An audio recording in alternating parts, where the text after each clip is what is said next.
The following is an exclusive presentation of WI Garden Media, the voice of Garden Talk Radio.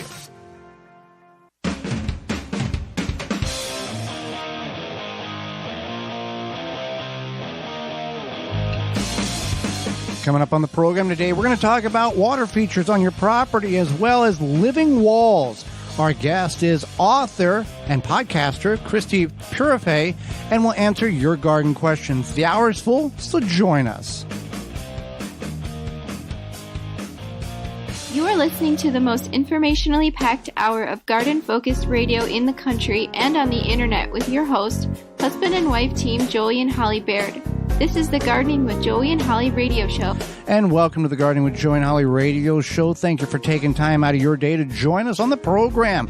I'm your host, Joey Baird. Beside me is my wife, co-host, best friend, and gardening partner, Holly Baird. This program is for you, about you, to help your garden grow better, to maintain your landscape, grow healthier trees, make your grass look greener, as well as preserving what you grow. Thank you for tuning in, whether you're listening to us on one of the 20 AM and FM frequencies broadcasting our program here in 2023 through our parent website, the WisconsinVegetableGardener.com, underneath the Season 7 tab at the top of the page, podcast replay, or in-studio video replay. We thank you for consuming the program. If you want to be part of the program, you can certainly submit your question, comment to us via email at gardentalkradio@gmail.com. That's gardentalkradio@gmail.com, or give us a call, toll free, coast to coast, at 1-800-927-SHOW. That's 1-800-927-7469. Well, Holly, people like to incorporate things into their property, not just a garden or a couple of trees, but some people may want to bring in water features, not only for the aesthetic appeal of it, but for the sounds, for the nature that it brings in. So water features is what we're going to talk about. It can also be calming, relaxing, emotional, or meditative. Meditative, mental resetting. Right. Yeah, same thing as meditating. Yeah, definitely. And one thing I did learn is that it won't necessarily decrease your property value, but it won't really increase it either. It's kind of one of those neutral things. Well, here's the thing. It will increase the value of, I want that property if you decide to sell it when the right person when the right person comes. There's the right person for every property. You just got to find them. Absolutely. What are you, a realtor? I don't know. Yeah. So there's a few things to consider before you do this. One is that what are you trying to achieve with including a water feature? So like you had said, is it a calming thing? Is it a look of it, the aesthetic? Maybe you want some koi or something like that. Because if you don't know what your end goal is, you can throw a lot of money at this very, very quickly and not get anything accomplished. Absolutely. And I would note that you could probably have koi in the Midwest in an outdoor pond for part of the summer, but they are a warm... Your mileage may vary. Right. So keep that in mind too. So we also have a great resource for you. It's aqua-mart.com. Correct. They have anything and everything you possibly need for your water feature: pumps, filtrations, installation, lighting, decorative plant care, fish care, water temperature measuring devices. They've got multiple brands, and it's all can be found at aqua-mart.com. And again, with any of our sponsors and any of the coupon codes we mentioned through the program, our parent website, which is the WisconsinVegetableGardener.com, has all of that listed under the Season 7 tab and the Money tab. So all the resources and everything is at one central location. It's also advised to, if you're not sure if you want this water feature for sure, or how you feel about it, or if it's like something that you want to commit to, or anything you're going to add to your yard, it's not a bad idea to block that area off and then think about, okay, this is where it's going to go, and kind of visualize it. And what other things are going to potentially interfere with that, meaning wildlife, or inhibiting the procedure of getting from one part of the yard to the other? Is it blocking major traffic flows that you would normally take, like trying to get to the mailbox? You have to walk around an extra 50 feet around this thing. If that's, that type of thing. You want to be aware. Also, HOAs, city ordinances, Most places, sometimes you might need a permit. right, most places, unless you're in the country, they frown upon you just digging a hole in the front yard and putting some water in it. Yeah, I would say. So that's one thing, is that if you do all this work, Can't really hide that. right. If you do all this work and then you're supposed to have a permit, you may have to undo all your work. I'm not really sure what you have to do, but you definitely want to make sure that you need a permit. If you are going to dig in your yard, you want to make sure that you call Diggers Hotline, 811. No matter where you're at. No matter where you're at, 72 hours before you're going to dig. It's free. It's free, yep. It saves you from being fined by doing something you shouldn't do or digging where you shouldn't dig. And with any of these things, you want to, be aware of what the ordinances are. And you may think, well, I just do what I want. Well, that's great. You've never, there's rules and everything. I do what I want. Yeah.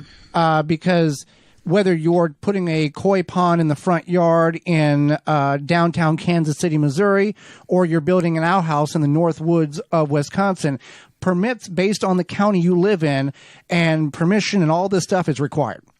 Right. Another thing to consider. Ask a lot of questions so you know all the answers. As frustrating, as irritating as some of the rules may be, you need to know what you're getting into and do it right so you don't have problems on the back end. Absolutely. And another thing you want to think about is if there are leaves, or like a tree over where you want to put it, maybe you want to move it because, granted, some things like leaves, debris, yard debris could possibly fall into it, but you don't want to put it underneath a tree that is guaranteed, because that could clog the drain or it just becomes a hassle. Then you're frustrated and you're not getting you're spending more time cleaning it than you are enjoying it. Yeah. Moments. Just another thing to clean. Right.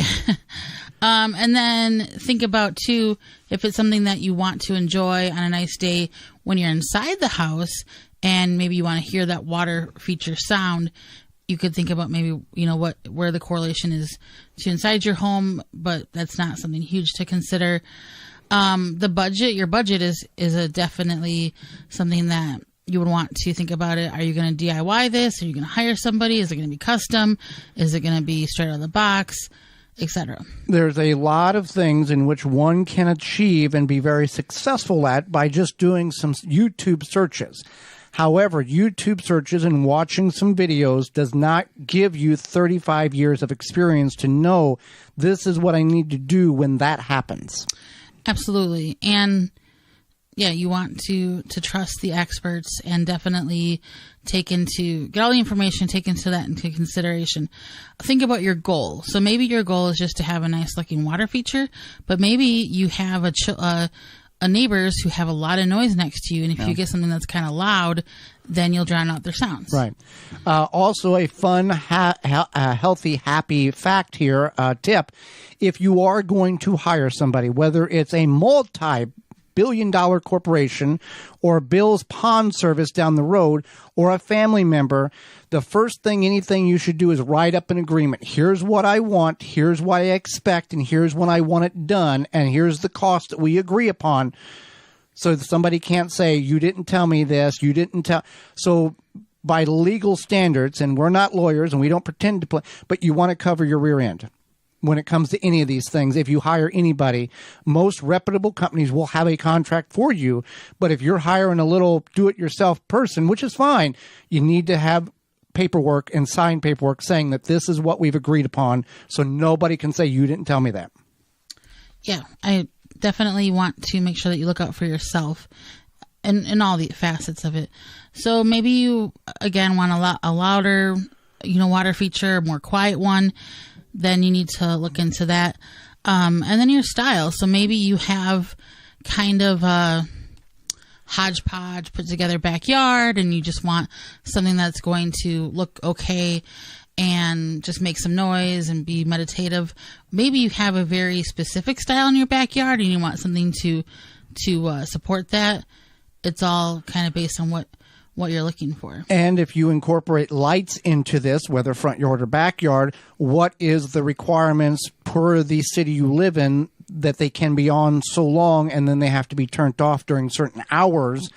It's a whole big thing. But if you do all of this correctly, it can be a great, wonderful additive to your property and to your relaxation. Instead of having to travel to a place where you can enjoy it. You can just walk out the back door or front door. Yeah. And another thing to consider back to if you're going to put fish into it, if there are birds of prey that might swoop down and grab those fish, a lot of those. Why is that funny to you? Because I don't know. You've watched too many nature programs. Very nature-esque. Yeah. Like, here, I put this beautiful pond. There goes here. my $30 fish flying away. Yeah. I mean, there are areas like that where people with their small dogs even have to be, worried. Other reptiles, if you're in a more tropical area, snakes and small reptiles. Yeah. So, there's a lot of things to consider, but it can be greatly worth the investment personally for you if this is what you're wanting to do to help just add something to your property. Finally, once you've made all these decisions, gotten the proper permits, have it installed, you need to consider maintenance. So if it's something where you have to constantly, again, be cleaning it out, or, maybe you are happy that you can just set it up in the spring and let it do its thing till the fall, whatever it may be, that is something to consider too. Once it's installed, then what? Yeah. Is it like a pool, or like you have to put so much chemical in it, or what what's the regiment there, and how can you do it, or are you going to hire somebody to do it? Well, Waltons Incorporated, WaltonsInc.com has everything you need for your backyard barbecue, your camping trip, or if you butcher or hunt your own animals, they've got everything you need except for the meat. Yeah, we are brought to you today by our sponsor, Waltons Inc. We know you care where your food comes from. You can preserve, etc. But at Waltons Inc., you can get the equipment, seasoning, and supplies to make sausage, jerky, and any other meat product your way to your high standards. You want to make snack sticks that people will actually like. Waltons created meatgistics.com, an informational site to help you make the best finished product. And Waltons even has a full line of their own meat grinders, mixers, sausage stuffers, and more to help you go from animal to edible. Waltons everything but the meat. You can use code GROW50 to save 10% off your orders of 50 or more, and that's at waltonsinc.com, GROW50, and the helpful website is meatgistics.com. When we come back, if you're not interested about incorporating a water feature to your property, how about a living wall? We're going to discuss what living walls are and how you can go about incorporating it for your property. You're tuned in to the Gardening with Joy and Holly radio show. Got a question for Joey and Holly? Send it via email anytime to gardentalkradio@gmail.com. Grip 6 produces American-made products with sleek designs and quality materials. Based and manufactured in Utah, they have high-quality and durable products that last a lifetime. They're built beyond tough. Their wool socks come from Rocky Mountain source materials, are soft and comfortable, keep your feet warm and dry, and come with a lifetime guarantee. Even for the most sensitive toes, these socks are made for everyone. High-quality wool socks make a huge difference for happy feet. They fit in with all the many things you do from around the house to the outdoors and beyond. They are comfortable and long-lasting. These socks are great for gardening because they keep your feet so comfortable no matter the conditions outside. It's hard to overstate how amazing these feel to have warm, dry feet as you work in your garden. Designed and manufactured in-house for the best results and quality every time. When you purchase from Grip 6, you're supporting long life cycle products and American-made manufacturing. Check out their belts, wallets, and socks at grip6.com. Use coupon code RADIO15 to save 15% off your order at grip6.com. We know that you appreciate the value of a beautifully landscaped yard, but tackling such a project yourself can seem way too complicated, right? Bloomin' Easy Plants are the answer.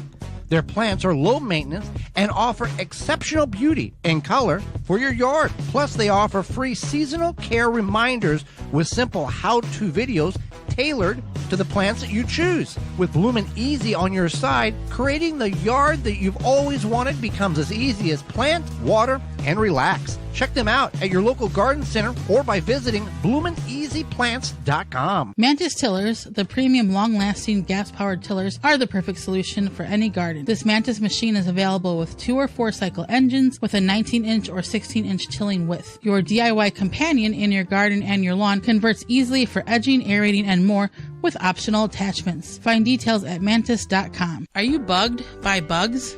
You need naturally green products, No More Bugs, environmentally friendly, made in the USA. No More Bugs is a cedar blend that repels and eliminates mosquitoes, ticks, fleas, roaches, ants, and more. No More Bugs is safe for you, your pets, and plants. Visit nomorebugs.net for free shipping on orders over $50.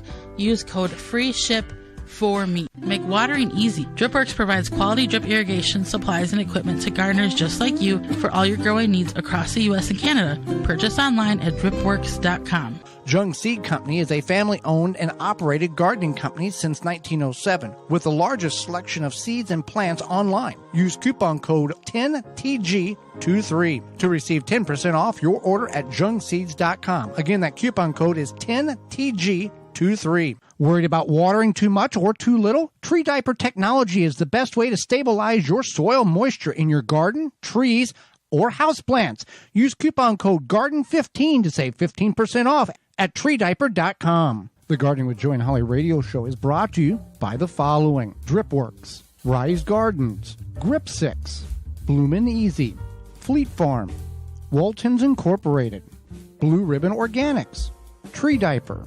Find all sponsors at the WisconsinVegetableGardener.com and thank them for their support.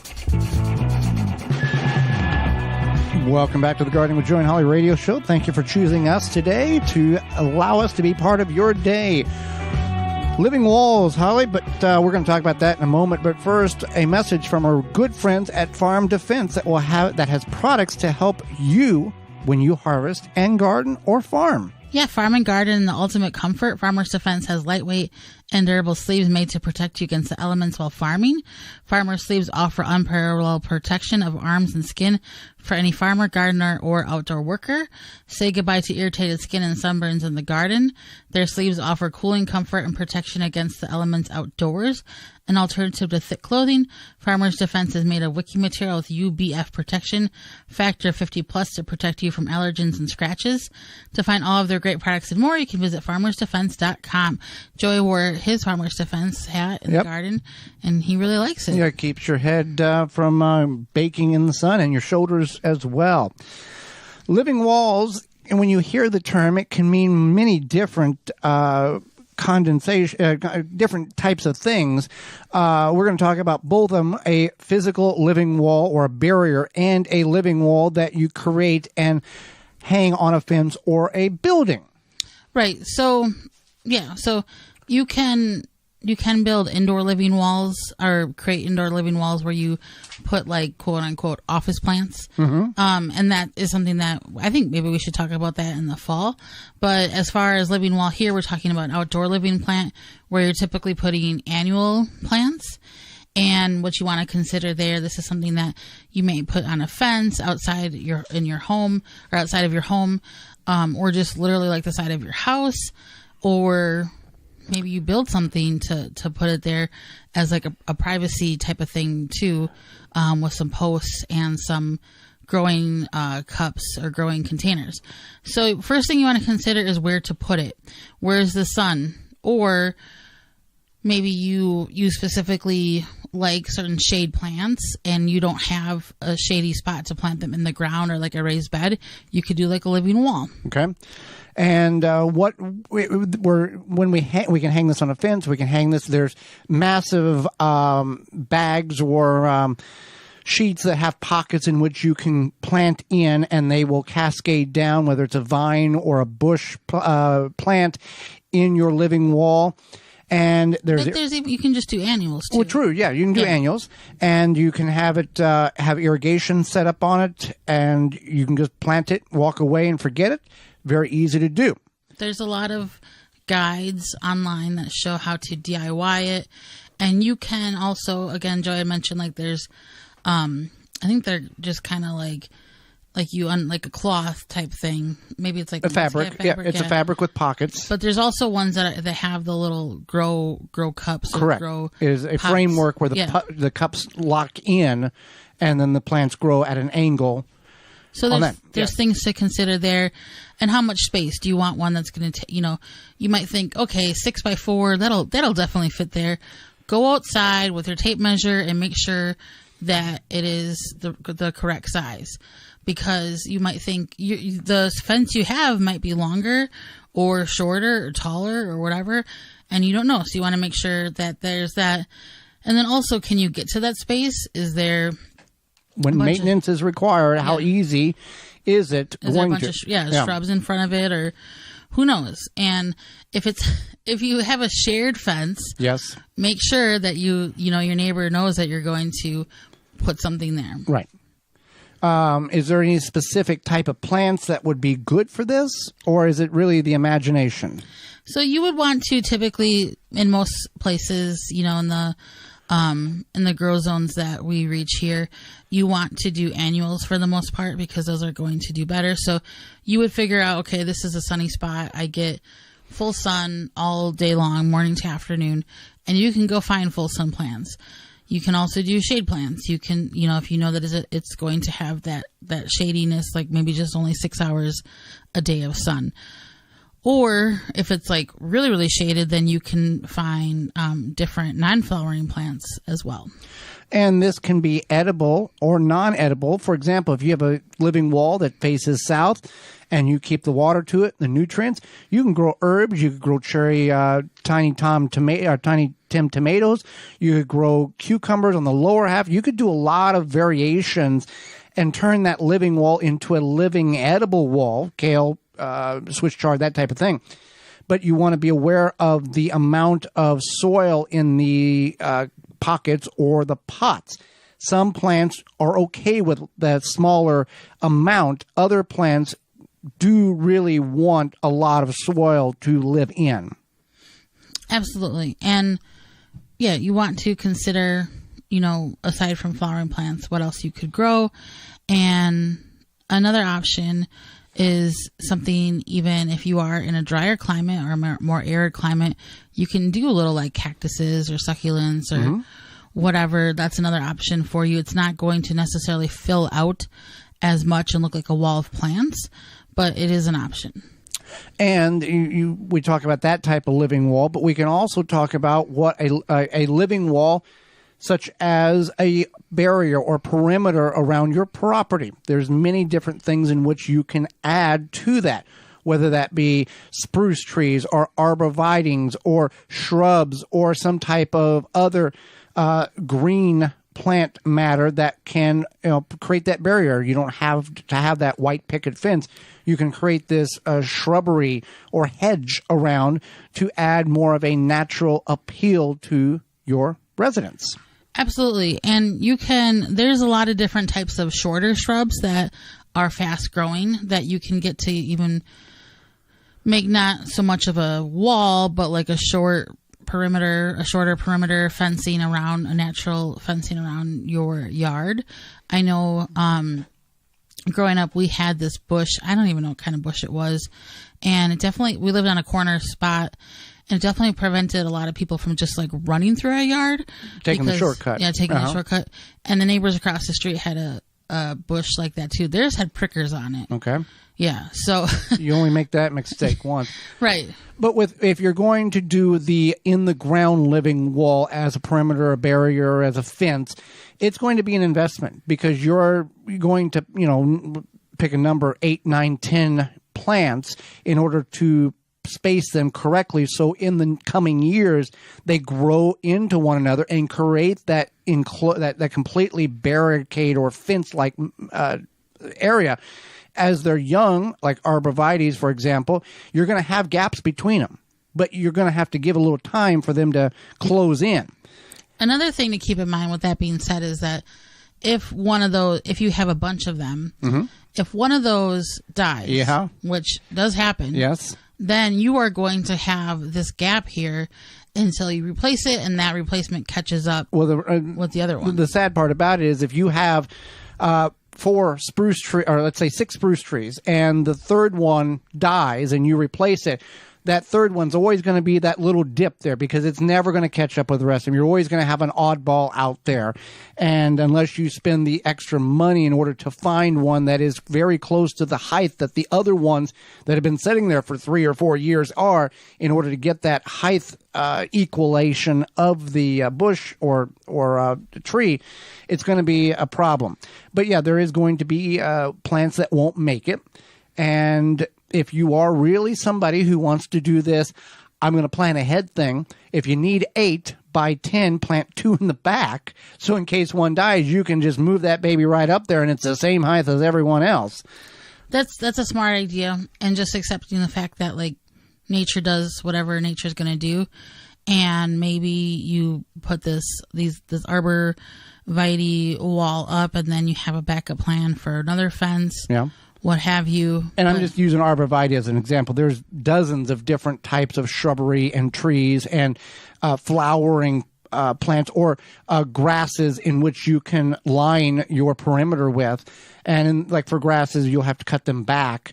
They will get, with snow, they'll expand out and they'll be in the sidewalk and everything else. But there's an endless list of potential additions in which you can put around your property or down your driveway. If you have a long driveway and you want this very unique aesthetic appeal, you can really go crazy with and rose bushes, that type. There's a lot of different things in which you can create around your property.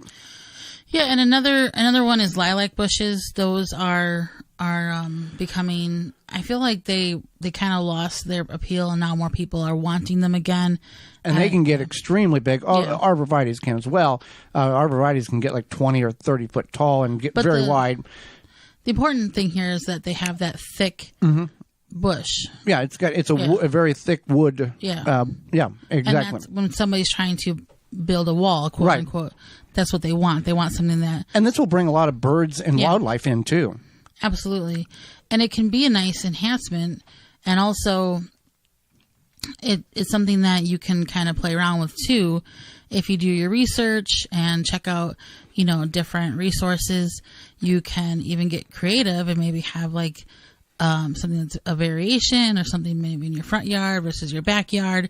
There's a lot of every options. Other plant is a different, red, purple. Type I don't know if I would do that. But people do all kinds of neat things. Absolutely, with it. But you do take a little bit of a chance there, but it still can apply. And you can do both of these. But if you're limited, you could do that living wall off a balcony, if allowed, on a small scale, and doing an edible balcony, a living wall off the balcony. So it's a lot of different scenarios in which we can do a living wall that hangs with pockets or brackets in which pots can lock into, or the in the ground fencing or barrier or perimeter markings plants. So it's up to you. But again, the thing is, think ahead, plan ahead, much like we talked about in the first segment. Make a plan out on here's what you want done, and then do your research on here's how much it's going to cost, because with any job, that is the sticking point, is how much is it going to be? Is it going to be worth it? Can I afford it? Don't do something you can't afford in the hopes that you like it, and then it turns out not so much. Well, Holly, weather is warming up, and you will want to protect your garden from various beetles, weevils, borers, including, yes, those Japanese beetles. And what better way to prevent those pests from destroying your garden than by controlling them while they are the larvae? Grub Gone is an easy way to apply granular product that can be spread on your turf to successfully control grub invaders. Developed by Phylum Bioproducts from a naturally occurring bacteria, Grub Gone is a non-chemical BT product that specifically targets only certain scarab pests, and it's safe to use around bees and other beneficial insects. Yes, and if you already have those Japanese beetles flying around, and some of you do, Beetle Gone is the organic water dispersible powder that you can spray directly on your edible plants. Find out more at PhylumBioproducts.com. That's PHYLLOM bioproducts.com. Hang out with us when we come back. Podcaster and author Christie Purifoy will be with us. You're tuned into the Gardening with Joey and Holly radio show. Have a garden question? Give Joey and Holly a call now or anytime 24/7. Just dial 1-800-927-SHOW. If you can't get through, leave a message and they will call you back. Call now 1-800-927-SHOW. Aqua-Mart.com has everything you need for eye-pleasing outdoor water features on your property. For over 25 years, we've been creating and field testing beautiful water features in order to provide you with the most reliable products and best value in the industry. From easy-to-install pond and water-filled kits to pumps, fish food, and more, you'll find everything you need to install and maintain a naturally balanced water feature in your yard. Make your backyard a true oasis and maintain it well. Visit aqua-mart.com to shop for all your needs. Deer Defeat is an all-natural based animal repellent to keep deer and rabbits away from your valuable plants that is odorless after 30 minutes and dries clear. It creates a continuous, invisible shield to protect your plants. Works for 30 days through rain, snow, and freeze. Will not clog your sprayer. Apply to your property without environmental damage. You can spray directly onto your plants up to flowering, then apply around your plants to continue protection. No need to reapply. Money back guarantee. To purchase, go to deerdefeat.com and use coupon code RADIO to save 10% off your order. You put a lot of time and energy in your garden, but without a rescue Japanese beetle trap, you can kiss that hard work goodbye. Asparagus annihilated. Raspberries ravished. Green beans, forget about it. Get those little invasive pests out of your garden and send them where they belong inside a rescue Japanese beetle trap. Now with available refill lures, rescue Japanese beetle traps can be used for multiple seasons. They're made in the USA by the makers of the popular Rescue, Fly, and Yellow Jacket traps. Learn more at rescue.com. That's RESCUE.com. Hi, I'm Russell Taylor with Live Earth Products. I'm a soil health expert here to help you. Live Earth Products specializes in soil conditioners and fertilizers that will help you build healthy and vibrant flower and vegetable gardens. As our name describes, Live Earth means healthy soils. Live Earth products are humic and fulvic soil amendments and are all natural, organic, and directly from our family mine in Utah.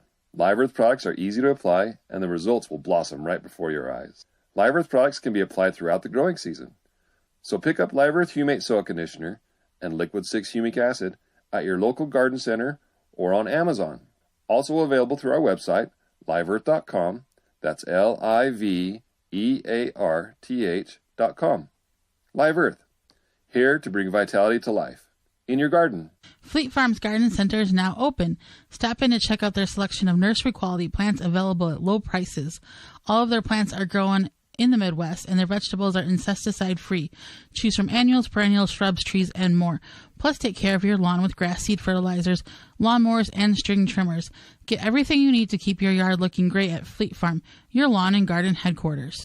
Dig planting holes from a comfortable standing position. Step, twist, pull, and plant. Visit ProPlugger.com. Dripping Springs Oyas clay pot irrigation solves the watering needs for gardens, bushes, new trees, and more. An ancient irrigation system we brought to America. Dripping Springs Oyas, OLLAS, on YouTube, Facebook, Instagram. Check us out. The Gardening with Joy and Holly radio show is brought to you by the following: Chapin Manufacturing Incorporated, Aqua-Mart, Soil Savvy, Wind River Chimes, Wisconsin Greenhouse Company, Pro Plugger, Deer Defeat, Dripping Springs Oyas, Phylum Bioproducts. Find all sponsors at the WisconsinVegetableGardener.com and thank them for their support. Welcome back to the Gardening with Joy and Holly radio show. Happy you tuned in to the program today. Moments away, Christie Purifoy will be with us, but first, a word from Rise Gardens. Rise Gardens is a revolutionary hydroponic gardening system for your home. Instead of food traveling hundreds or even 1,000 miles before it hits your plate, harvest the veggies, herbs, and greens you need for dinner tonight in the comfort of your home. No green thumb knowledge required. Gardening made easy with the Rise Gardens app. Step-by-step guidance from seed to harvest. A complete garden on a shelf comes with everything you need to grow healthy and the freshest food for you and your loved ones. Fully customize your garden to your needs and preferences. For more information to get your Rise Gardens, visit risegardens.com. Holly, let's go to the hotline and bring in our guest for this week. Christie Purifoy is an author, writer, gardener, and loves to grow gardens and community. She has written 2 memoirs and also co-hosts a podcast. Welcome to the program, Christie. Thank you so much. Well, we thank you for taking time out of your day. Not only you're about to educate Holly and myself, but all of our listeners. And I'll start with this. As gardeners, we do a lot of things solo or maybe with our families. How do you encourage gardeners to build a community and have a genuine connection? Oh, right, because community is so important, if only because I think we need real people to encourage us when it gets hard, to answer our questions, to take some of our zucchini. But seriously, going to the internet with a gardening question, it's like drinking from a fire hose. It's so overwhelming. So we need real people. So I suggest local garden clubs, classes. We have classes at Botanical Garden in my area. There's also online gardening communities. Actually, I host my own membership community online. It's called the Black Barn Garden Club.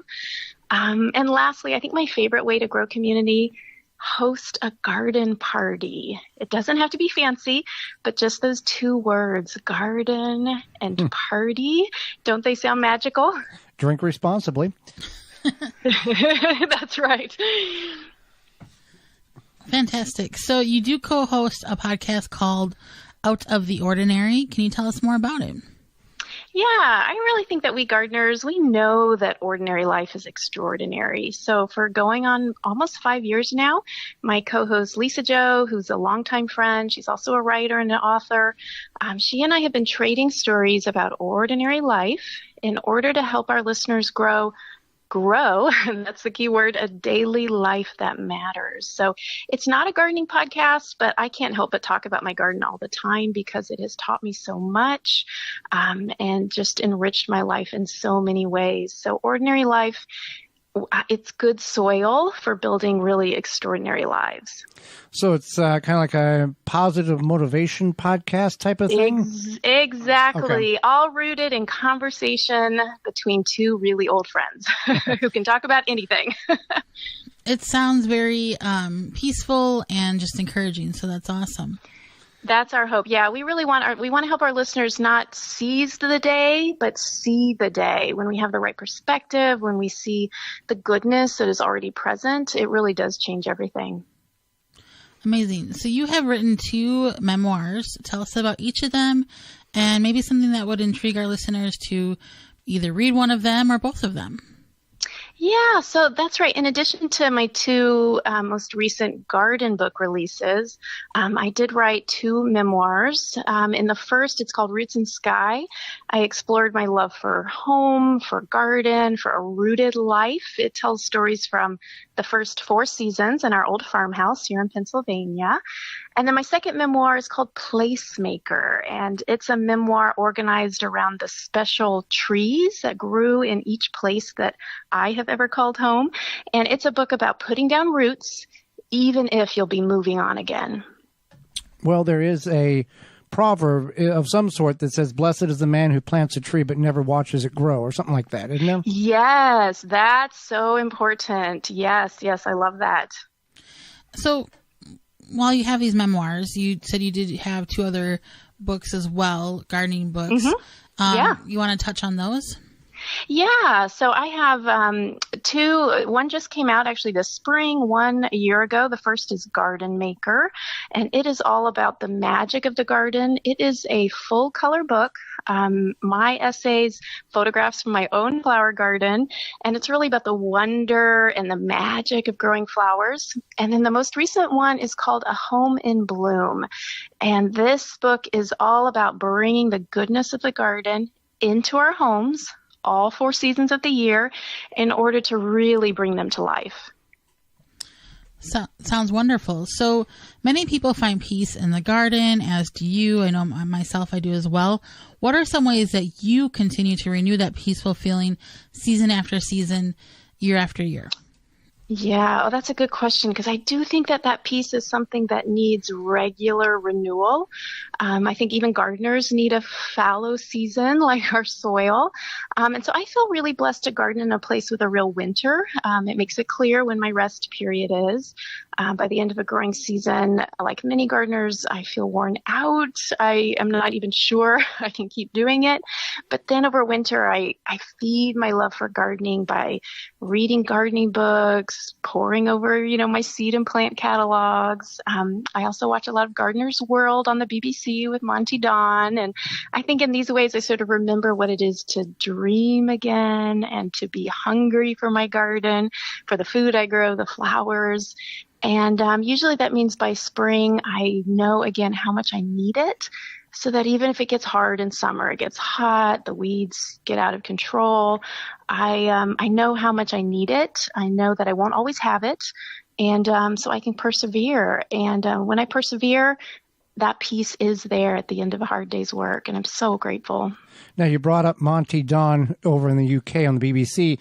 For people in the United States who are not familiar with that name, he is basically the go-to garden guy when it comes to anything gardening, isn't he?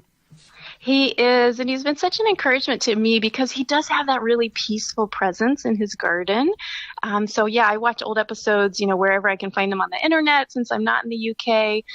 But just that really peaceful, calming feeling of that show is so important because gardening can be, we can reduce it to a list of chores and to-dos and busyness. And I know sometimes I'm just running around my garden, but just the feel of that show reminds me to, I guess to sit and smell the roses, listen to the bird song.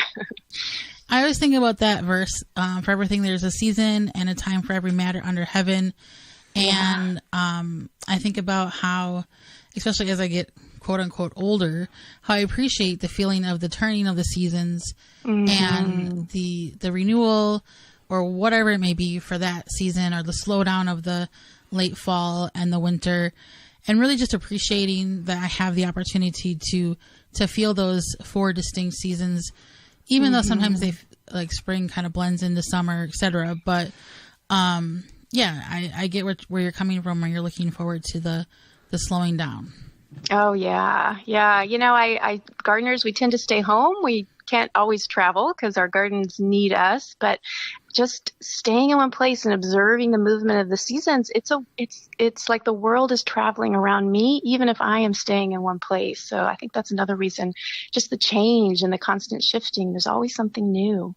Well, what is a major garden mistake that you have learned from that you know that you're never going to do again, or that you see other people do that you cringe at, going, they shouldn't be doing that? Yeah. Well, I'll name 2. Other people, the thing that drives me nuts because I care about trees so much are those mulch volcanoes where the mulch is piled around the tree. But for me, I have made many mistakes. Now, they're the best way to learn, really. But a big one for me was weaving the canes of my first New Dawn climbing rose in and out of its supporting lattice, because I had no idea how those thin, pliable rose canes, how they would grow into really thick wood, so that a few years in, I couldn't prune that rose without also tearing apart the arbor it was growing on. It was a terrible mistake, and the rose was so beautiful, but I have learned, and now when I plant my climbing roses, I tie them in, I leave them kind of on one side so that I always have the option to, lift them up to do the pruning instead of weaving them in as if they were honeysuckle or something. Well, these people and these who make the volcanoes with the mulch around the trees, these are people that should know better. These are people that own businesses. Yes, exactly. Yeah, and I think that's why I don't mind calling them out, because they are not just, home gardeners doing their best, but they are professionals and they should know better. And you've seen this too in the professional realm of landscaping. It's go, go, go, next job, job, don't care. Yeah. That's the problem. Yeah, you're right. And really good gardening is rooted in a relationship with a place. It's when we care for our place. I think that's what makes us good gardeners. Well, a lot of people have lost that careness that is needed. Yeah. When you're up in Pennsylvania, and what do you find as a challenge for you to grow? What is something that you've struggled with that you're going, I probably shouldn't try this again, but I'm going to? Oh, I know right away. So I've mentioned roses here a few times. Well, I love roses. I love especially the David Austin English roses that bloom all summer. But what I have found is I don't live in a great climate for roses. Such high humidity. Our winter, spring temperatures are really all over the place. Very cold. The temperature swing is quite extreme, and that puts so much stress on these roses. And then the roses are trying to bloom all summer. So I can keep them going for a few years, maybe if they're in a protected place, but generally they are just going to get really unhealthy for me a few years in because they're giving so much and they're struggling against, so much. I didn't even mention the Japanese beetles. Oh, yeah. So what I've started to do is to plant more and more of the one-time blooming, the heirloom roses, because they give such a show. And then they are just a sort of nice green shrub, and the beetles don't even notice them. And then I get to look forward to them next spring. And yet, even though I've admitted all of this, I am still buying those David Austin roses. I can't stop myself. Now are you so beautiful. Are you planting these roses in the ground as a long term, or you're in containers, or both? I do both. Lately, though, I'm tending to do more in containers. I can put them in a sheltered spot. I can enjoy them for a few years and then not feel quite so bad if they end up on the compost pile. And they're gorgeous in containers. Mm-hmm. Yeah. Yeah, roses definitely can be versatile, that's for sure. So how can people find out more about you? We really enjoyed having you on the program. And how can our listeners find out more about you? Oh, I'm so glad. Well, my one-stop shop is ChristiePurifoy.com. So that's ChristiePurifoy. And on my website, folks can sign up for my weekly newsletter, find links to my social media like Instagram, learn more about all my books, podcasts, all of it. That's probably the best place to head. Well, Christie, we thank you very much for the time you've offered us and the education you provided Holly and myself and all of our listeners. We thank you for that. Oh, you're so welcome. It's been a real privilege. Thank you. Thank you. And when we come back, it's your garden questions, our garden answers, when you're tuned in to the Garden with Joy and Holly radio show. Got a question for Joey and Holly? Send it via email anytime to gardentalkradio@gmail.com. Garden like a pro in 3 easy steps and receive customized fertilizer recommendations for your garden or lawn. Soil Savvy helps you determine what nutrients your plants need to thrive. Never again over-apply nutrients they don't need. A patented process that makes you a smart gardener. To get your soil test kit, go to mysoilsavvy.com. Rootmaker starts your plants off right and keeps them going through harvest. From their seed starting trays with an innovative design that air prunes the roots to their large variety of grow bags, 1 to 60 gallons. Their products will provide you the harvest you've never seen before. Visit rootmaker.com and use coupon code radio23 to save 15% off your order at rootmaker.com. Jung Seed Company is a family-owned and operated gardening company since 1907 with the largest selection of seeds and plants online. Use coupon code 10TG23 to receive 10% off your order at jungseeds.com. Again, that coupon code is 10TG23. Wind River Chimes creates a symphony in any space. Chimes that are inspired by nature and designed to make the natural world even more inspiring. Music speaks to everyone. Individually handcrafted in Virginia for over 35 years and hand-tuned for an exceptional precision and lasting beauty. Because in life, the winds of change are always moving. But no matter where they carry you, Wind River Chimes will always be the inspiring harmony. With a large selection and customization options, you will find the sound that soothes you. Visit windriverchimes.com to shop and find out more. Tree Hugger sprinklers are the ultimate watering device for either your newly planted or established trees and shrubs. Our sprinklers open and close around the trunk of your tree and provide 360 degrees of watering. With our adjustable valve, you can direct the water to your tree's targeted saturation zone. They come in 3 sizes, 7, 11, and 15 inches. You can purchase a Tree Hugger sprinkler at your local garden center, feed store, or hardware store. Go to treehuggersprinklers.com to find a retailer close to you. Or you can buy it directly from Amazon or treehuggersprinklers.com. If you're an independent nursery, garden center, hardware store, or feed store, you will want to stock this product. Contact the good people at Tree Hugger Sprinklers and they will get you set up. Your tree's best friend. treehuggersprinklers.com.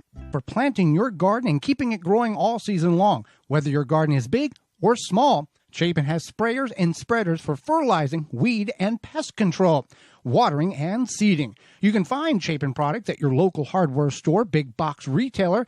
You may visit them also online at chapinmfg.com to learn more and buy online. The Gardening with Joy and Holly radio show is brought to you by the following: Happy Leaf LED, Rootmaker, Jung Seeds, Tree Hugger Sprinklers, Verlo Mattresses, Farmer's Defense, Pomona Universal Pectin, Natural Green Products, Mantis Tillers. Find all sponsors at the WisconsinVegetableGardener.com and thank them for their support. Welcome back to the Gardening with Joe and Holly radio show. Thank you for being with us today and letting us be part of your day. Time for garden questions and answers. If you've got a question, we've got an answer for you. You can certainly submit that over to us. Two different avenues, one being our email address, which is gardentalkradio@gmail.com, gardentalkradio@gmail.com, or you can give us a call anytime, 24/7. If we can't get to you during the show, leave a message and we'll call you back. That number, 1-800-927-SHOW, 1-800-927-7469. We have a question that is sponsored by Fleet Farm and fleetfarm.com. I read about putting Epsom salt in the soil when you plant tomatoes. It's supposed to have a variety of benefits. Any thoughts on that? Okay, Epsom salt does have some benefits to the soil because it's adding magnesium sulfate. However, adding too much Epsom salt can disrupt and affect your pH level of your soil. So a general rule of thumb is if you want to apply some Epsom salt at the time of planting, you can throw a tablespoon in at the whole Epsom salt. You can use, you can dissolve 2 tablespoons of Epsom salt in 1 gallon of water and, water that once a month. If you're going to do that way, I would throw, a tablespoon or a handful in at the time of planting the tomatoes. It's not going to hurt anything. You can do it with your peppers. You can do it with any of them. But just 2 tablespoons of, at the time, 2 tablespoons dissolved in a gallon of water once a month would be fine. Well, normal amount of water, whatever your watering can is. Okay. Hopefully that answers the question. It is good, but too much is bad. Be careful how much you add. All right, Holly. I have a question about some things we canned a while ago. I read that water bath canned foods, pickles, jams, etc. are only good, say, for a couple of years. Then they should be discarded, even if the seals are still good. I'm reluctant to throw them out food away because it still appears to be safe, but probably I should throw it away out of caution. What do you think? Well, yes. So anything that you can, it's best within, anything that you home can is best within the first year. Now, it doesn't mean that as soon as it hits 1 year, that thing in that jar is going to explode or something like that, or go immediately bad. But what you want to do is you want to practice like first in, first out, so that if you do have some, say you canned some leftover jam last spring and now you're canning more jam, you want to make sure you start using that jam that you canned last spring or summer now, instead of letting it go to waste. I would say 2 years is probably safe. I wouldn't go much past like 3, definitely not 4. And it also depends on what it is. Pickles, like cucumber pickles, are going to get mushy and gross. Slime. Yeah. Now, if you're getting to that, let's say you've made pickles in 1 year and you still got it, you can do like pickle relish. You can take those pickles and utilize them in a different manner. However, the wonderful, it's great pickles, that's probably not going to happen. Right. And is there one that lasts, like, are we talking like fruit, you can get a little bit more out of it versus a vegetable?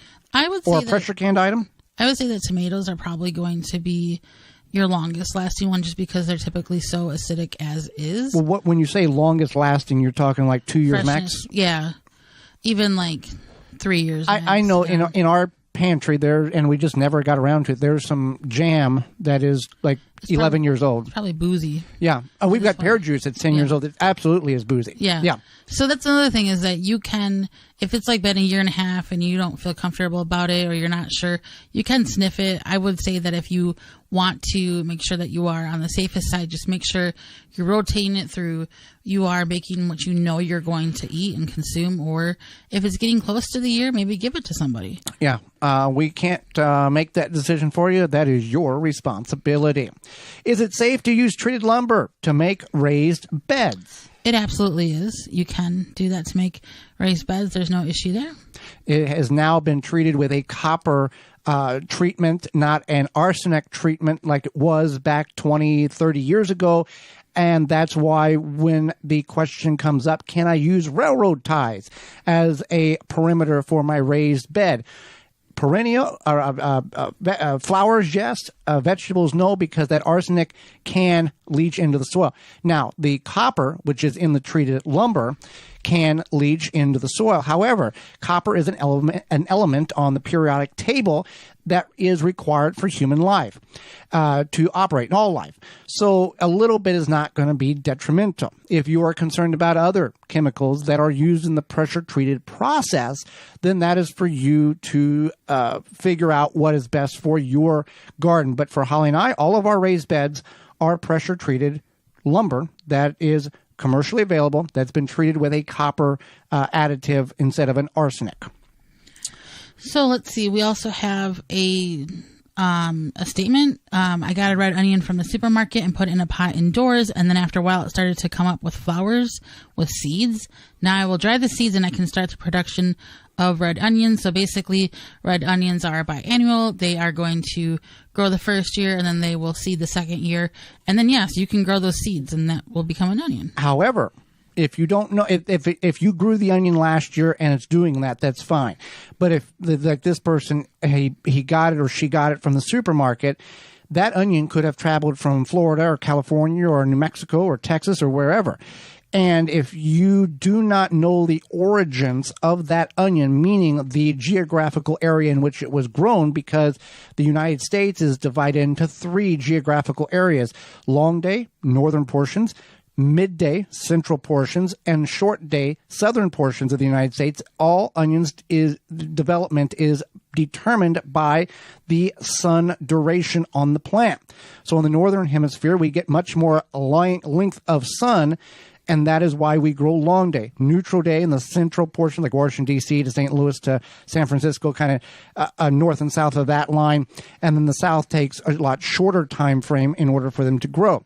So if you're trying to grow a long day in Louisiana, you're not going to get bulbing. You're going to get top growth, but no bulb. But if you're trying to grow a short day in Milwaukee, you're going to get top growth and no bulb, because they are not getting the adequate day length light requirement for proper bulb development. So keep that in mind. Yeah, that's great. You can do that. But if it's coming from a region in which you're living in, or if you've saved onions last year, they've gone to green, they started sprouting in the pantry, you plant them in the ground to get the seeds from them, then yes. Also, fun fact, a lot of garden centers, at least the big box stores, they carry all 3 varieties, at least the last time I checked. They carry, if you're in, the north here, they have, short day, long day, neutral day. So you need to be aware of what the variety is that you're wanting to grow in the area you're at, and the name of it, and what category it falls under. All right, Holly, I'm in Ohio, Zone 6. I think, how do I calculate my planting season? So you can base it off your first and last average frost date. So what you want to do is you want to go to your favorite search engine and put first frost date and last frost date, and then put your zip code, and that will give you the framework, your growing zone, your frost dates, etc., and that will give you an idea, like where our station is in Milwaukee, Wisconsin. We're zone 5. Yes. B. 5B. 5B, yeah. And our last average frost date is like April 15th, and our first is like October 15th. Somewhere in that range on a good year. Yeah, a good year. Who knows anymore? Well, and then that gives us an idea. Right. And in 2016, we didn't have a frost until November 18th. We had non-frost growing times 30 days before our average last and 30 days after our average last. So we had almost 6 full months of no frost. It got close several times, but it didn't frost. So it's an average of the last 10 years in your area. So just because that happened in 2016, it hasn't happened since then, and it's 2023 now, the likelihood of that happening is very rare. So you want to keep that in mind. Well, Holly, with that being said, we are out of time, and we thank you for yours. Miss any portion of the program today or would like to revisit it? Hey, you can do that by going to your favorite search engine and searching for the Gardening with Joy and Holly radio show. You can also send us an email to gardentalkradio@gmail.com, and we will send you a link to the program and get you caught up. Tune in next week to the program where we'll be discussing growing watermelon. You can do it in northern areas. You just got to know what to do in order to be successful. As well as we're getting to that time of year where you're going to have a lot of zucchini. What to do with all that zucchini? We've got a number of possibilities besides throwing it out and giving it away. Our guest is author Laura Elkerson, author and a bird expert, and how to bring birds on your property, which is a good thing, and how to keep them from eating your vegetables. All that and more, and we'll answer your garden questions. So until next week, for Holly Baird, I'm Joey Baird, and we will see you in the garden.